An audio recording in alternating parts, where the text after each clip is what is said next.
What's up, guys? It's Kim and Aaron with Our Community Now, and we are back with another episode of Will You Accept This Rosé, where we're going to break down everything that happened in this week's episodes of Bachelor in Paradise.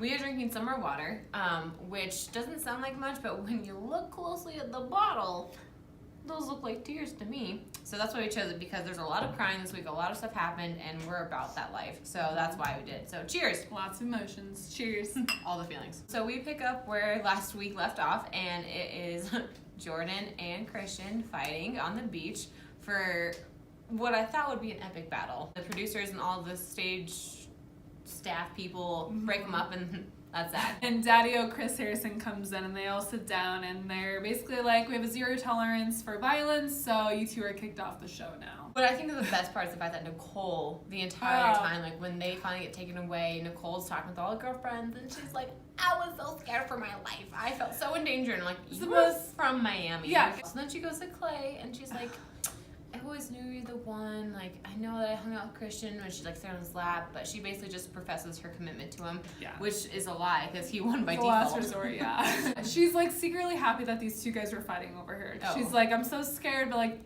she's like also smiling while she says this. After Jordan and Christian go home, we have Hanna. She's still trying to decide whether to take vitamin B or vitamin D. And in case you can't figure that out, that's Blake and Dylan. Multivitamins, yay! Wow, because her mom told her to take vitamins growing up. But we have Dylan over here preparing a nice picnic for her. And when I say Dylan, I mean the producers. And then we have Blake over here. He like runs up a mariachi band, which like it's Mexico, so like how like cordial can you be? And it's just like I just want to remind you why you have a crush on me. We go into the rose ceremony, and the twist is that before Chris Harrison continues on with his spiel, Onyeka's like, wait a minute. Yeah. 3 sentences in, she interrupts Chris Harrison. And she's like, I don't want to go home. So she leaves, and the rose ceremony continues, and it's pretty laissez-faire up until like the last 3 or so, because everyone's coupled up. So Hanna finally picks Dylan. She makes the right choice. She picks Dylan. Good for you. Is gonna try and send Blake home, but then plot twist, Christina gives Blake her rose. She supposedly wants him to be in his personal hell and like watch Hanna and Dylan fall in love and like make out and stuff.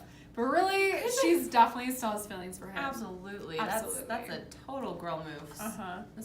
We're so strategic with our warfare. Will's Kevin and Cam go home. Yeah. So it's the next day, and everybody's basically coupled up at this point, except for Blake. He's like the little turd in the toilet that won't flush. He's just moping around. He's hugging trees. He's hanging out in a hammock. That boy. Oh my God. He's the new Cam. Epic. I love it. I love seeing him in sadness. Yeah. Until Caitlin rolls in. She ends up going on a date with Blake, which is hilarious because she's actually met him before. Oh, guess where?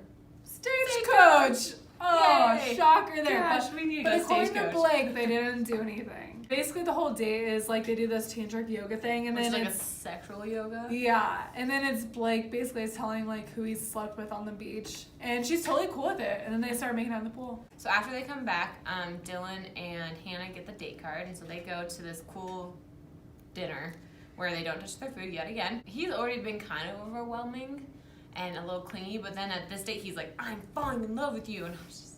She gives like a minute-long smile, doesn't even say anything. And then like all these Aztec dancers come along, and it's hilarious to me because Aztec warriors. He's like, I'm a fighter, just like these Aztec warriors. And I'm like, I'm pretty sure you can't hang with them, but it's fine. While Dylan and Hanna are on this date, we have John Paul Jones back home, and he's making his move on Tayshia. It's like the weirdest, most like adorable interaction I've ever seen. What a real guy, man. That guy he's so real. Like he's talking about like taking 12 naps a day. He's like obsessed with tacos. Yeah. He like starts choking in the pool. They're just weird, and it's fun, and it works because they should not be together. Like logistically, it doesn't make sense, but they're together, and it's so cute. Then the next day comes, and basically we have Demi.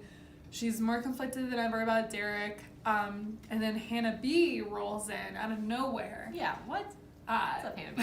I particularly thought she was going to be her lover. I thought she's going to like come in for Mike maybe, or like all of her ex-boyfriends, because it's like literally all the guys on the show. But no, she like is literally just there to be like, I'm just checking in on my friend, seeing how you're doing. Checking on my friend, aka I got a free ticket here. so now you're my friend. And then Demi pulls aside Chris Harrison and also vents to him because now he's a therapist. He just does this Chris Harrison thing where he's like, I'm here for you and thank you for confiding in me. And I love Chris, but yeah, she's secretly sneaking to his room at night. We all know it. And Chris is all like, I just want to do whatever makes you happy. AKA, I want to improve the ratings on this show, so I'm going to invite your girlfriend on the show. So that's exactly what happens in the second part. Christian shows up, and the love though that I see between Demi and Christian when I see them first each other, oh my god, it's so cute. Demi basically tells Christian everything that's happened with Derek, realizes that she's the one, so she has to talk with Derek, breaks his heart. Yeah. We have to see him cry, which is heartbreaking. Oh my god. That poor guy. But then they decide to stay in paradise, so gonna flaunt it in front of his face. Yeah, they're just gonna, which again, Derek is such a gentleman about. But what else is he gonna do? Yeah. I have a feeling that he will be just fine, whether it turns into he's the next Bachelor or a really stellar woman comes on next week, whatever. I think he'll be okay, but for now you're just oh honey. Then we go into Chris and Katie. Katie is deciding to self-sabotage, and the way most women do. Yep. But she basically just tells Chris if a girl comes down, feel free to go on a date with her or whatever. She basically just is I don't care what you do, which is a lie, because we definitely care. Every girl, if you hear that, she doesn't mean it. I'm saying this for your sake.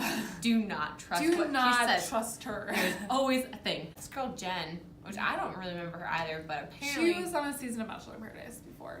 Oh, I think she was with Nick Vale. Yeah. So she comes on the steps, and every single guy's automatically infatuated with her, and all the girls feel threatened, which is hilarious because they're she's the most beautiful girl in Bachelor Nation, and I'm I think she was made in a plastic surgeon's room, but that's okay. When Jen arrives, of course we have Blake chime in and say that he's met her before. Guess where, guys? Stagecoach! Stagecoach. This guy's literally met more people at Stagecoach than I ever have in my entire life. He is running that kissing booth at that Stagecoach. Nothing happened, but yet they went on dates after that, I guess. After he goes to Caitlin and Christina, he just went on a date with them. Yeah. Monday Caitlin, Tuesday Christina. Wednesday, Thursday, Friday, Jen, Hannah, I don't know. Chris and Jen go on a boat, and it's smooth sailing until Chris just starts hurling over the ledge. Ooh. It was really rough. It was really rough. You could hear the sounds. Yeah, I'm not about that life. This is really bad for Katie because Chris comes back and he's you know what? I feel stronger with Jen. Katie admits that she was just saying all that because she didn't want to get hurt, but at this point I feel it's too late for her. Absolutely, yeah. Chris just was why did I have to go and pursue another woman for you to validate your feelings were real for me and that you wanted to be with me? And so he calls a spade and just is yo, I'm not about that. Jen is authentic and she's very upfront, and I like that about her. So that about wraps it up for this week of Will You Accept This Rosé. Be sure to follow us on Twitter at @OCN_Rosé Reviews, where we'll be live tweeting every episode. Also, special thanks to Bubbles Liquor World in Castle Rock, Colorado for sponsoring this lovely rosé today. Stay tuned for next week. Cheers. Cheers.